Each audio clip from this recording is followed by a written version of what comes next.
Dr. Jennifer Caudle and public health expert Dr. Shisha are here with answers. Our first question was emailed to us from Dawn. She asks, I've read some studies showing people who have had COVID could have immunity anywhere from 90 days to 10 months. So shouldn't they be okay? Dr. Shah, there's a lot of concerns about COVID immunity. So if you had COVID within the last 90 days, should you get the vaccine or the booster? First and foremost, if you've had COVID and recovered, you do need to be vaccinated, because the protection from immunity that you get from that natural immunity is variable. Some people have really good protection, other people not so much. So it's really important that you get the vaccine. The big question is, need to get it right away? And the CDC is arguing that you should go out and get it as soon as you're better. I think it's reasonable to say that if you want to wait a period of time up to 90 days, clinically that would be a reasonable thing to do. But the CDC recommendation is you should go ahead and get vaccinated as soon as you're better from the infection. I've always thought that actually having had COVID may act like a booster itself, offering you immunity protection, but we don't know. And so, we'll I'll come back to this in a second. The next question is from Denise, joining us from New Jersey. What's your question? Is it recommended or helpful to get our antibodies tested before getting the booster vaccine? Dr. Caudle, should people be getting antibodies tested at all for any reason? I get that question on social media every single day.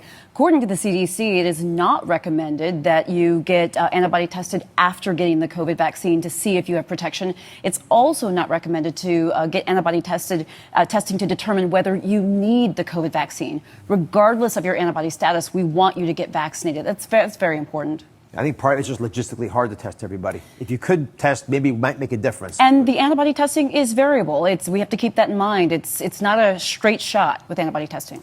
Dr. Jha, and Jen, I want to just clarify this. The chance of, if I understand this correctly, the chances of you dying from COVID if you've been vaccinated is about the same as having a car accident. And so I don't want people panicked about this booster question, because we probably do have a month or 2 or 3 to decide, depending on when you got your initial shot. Am I off base making that assumption? Dr. Jha? No, not off base at all. In fact, I think it's less likely that you're going to die than you will in a car accident. There may be certain groups of people. I mean, we've talked about immunocompromised already need that third shot now. If you're a frail elder in a nursing home, I think you should absolutely get a booster. If you have significant chronic diseases, you should get a booster. If you're a young, healthy person, the chances that you're going to end up hospitalized or dying from COVID after being vaccinated, so exceedingly low. You have lots of time to sort this out. I do now think people need to run out and get a booster shot right away. Dr. Caudle? Well, I definitely think boosters are going to be helpful. And as we always say, this is a novel virus that we're learning more and more about. I tend to be a little bit of a nervous Nelly as a family doctor, and who I am personally. Even though I tend to be on the younger side and healthier, I'll be honest with you, when that booster is available to me, I am going to run out and get it. So the good thing is, and I think that we all agree on this, is that thank goodness we have a vaccine, and thank goodness we're at a place where we're talking about boosters. This is really a blessing that we're actually at this place. So most importantly is people getting vaccinated. Yeah, guys, we can tame this virus together if we're smart about our decisions. Dr. Caudle, thanks very much. Dr. Shah, as always. We'll be right back.